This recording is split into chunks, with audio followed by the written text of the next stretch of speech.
భగవద్గీత సాంఖ్యయోగము 15వ శ్లోకం.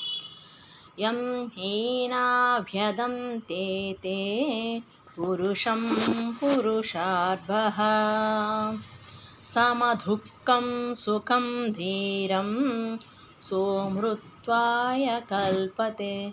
ఏదన్నా తప్పులుంటే క్షమించండి. అందులో కెమెరా సరి లేకపోతే క్షమించండి. ఎందుకంటే చిన్న బాబు ఉన్నాడు కదా, మీకు తెలిసిందే, ఇంట్లో లియాన్స్ ఉంటున్నాడని. ఆయన కదిలిస్తూ ఉన్నాడు, అయినా నేను ఓర్పుతో చదువుతున్నాను. దీనికి ఏమన్నా మీకు అంతరాయం కలిగితే క్షమించండి. భావం చదువుతాను. పురుష శ్రేష్ఠుడా, సుఖ దుఃఖాలతో సమంగా ఉండేవాడే ధీరుడు. ద్వంద్వాలను అంటే సుఖాలను దుఃఖాలను ఎవరైతే బాధించవో, ఎవరైతే దేనికి తొనకుండా ఉంటారో అతడే అమృతత్వాన్ని అర్హుడవుతాడు. 16వ శ్లోకం. నాసతో విద్యతే భావః న భావో విద్యతే స్తతః ఉభయోరపి దృష్టంతః తన్యో తత్వార్థదర్శభిః. తాత్పర్యము: అసత్యమైన వాటికి సత్తా లేదు. సత్యమైనది అసత్యమైనది అంటే ఏంటో తెలుసా? ఇవాళ ఉంటుంది, రేపోతుంది. డబ్బు, అహంకారం, గర్వం, మద మాత్సల్యాలు, ఇవన్నీ కూడా వీటి వల్లే మనం బతికేస్తాము. వీటి వల్లే మనం ఏదో సాధించేస్తాము. నాకు ఈ కారు ఉంది, ఈ బంగళా ఉంది. ఈ అహము వద్దు.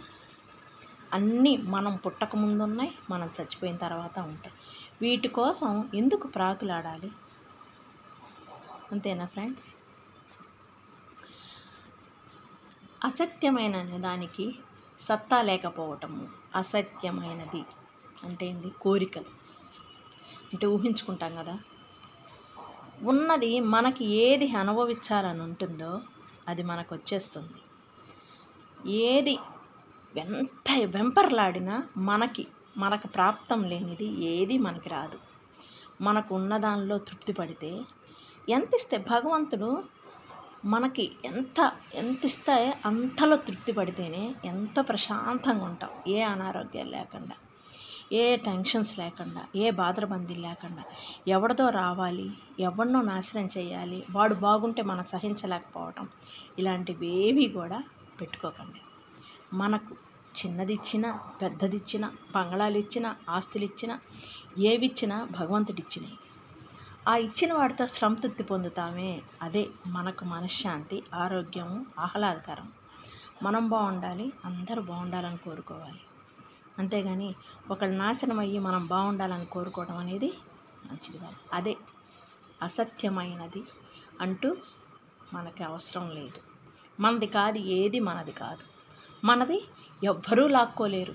మనం చూసి ఈర్ష్యపడే వాళ్ళు కూడా చాలామంది ఉంటారు. అది వాళ్ళ కర్మ కొదిలేద్దాం.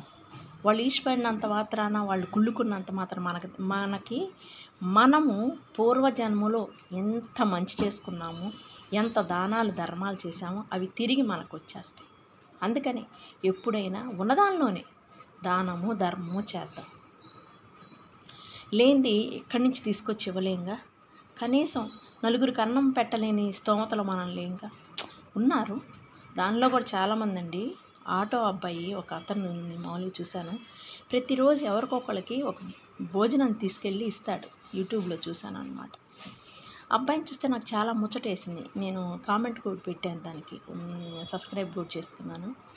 నువ్వు చిన్న దానిలోనే ఎంత సహాయం చేస్తున్నావు బాబు, నువ్వు నిండు నూరేళ్ళు చల్లగా ఉండాలని పెట్టాను.